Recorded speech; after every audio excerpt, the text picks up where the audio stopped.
Senate runoff is history, and tonight Senator Cindy Hyde-Smith is back in Washington. What does her victory in a divisive election mean for the direction of Mississippi politics, especially since every statewide office is up for grabs next year? That's right. WJTV 12's Katie Rowe trying to find out what the future looks like.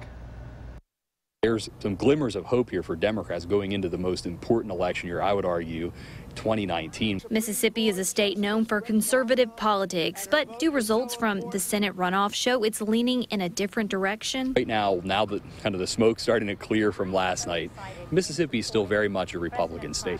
But Democrats have got to look at last night's results and say, every statewide office is up for grabs next year, every seat in the legislature.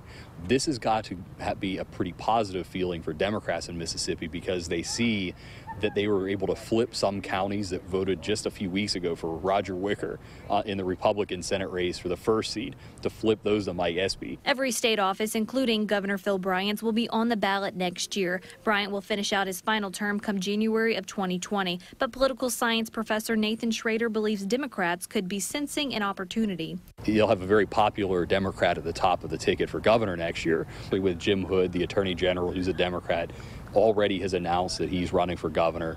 I think he will be very competitive in that race. I think he would have a chance to win that race. Mississippi already saw a tight runoff election Tuesday between Republican candidate Cindy Hyde-Smith and Democrat Mike Espy. Hyde-Smith won by 7.8%. In some states, that would not be considered close. Here, that is a close race for the United States Senate. We have not had a U.S. Senate race decided by that close of a margin since 1988. Although the state's politics remained the same in the runoff for the U.S. Senate seat, Schrader tells us it can still be seen as a small victory for Democrats. A positive outcome for Democrats, meaning a close race last night, winning counties where they traditionally don't win or doing better in counties where they traditionally underperform, has got to make their jobs a little easier in terms of going out to recruit high-quality candidates to run next year as Democrats. It shows them that it's not a lost cause, it is worth going out and competing in these races. Reporting in Jackson, Katie Rowe, WJTV 12.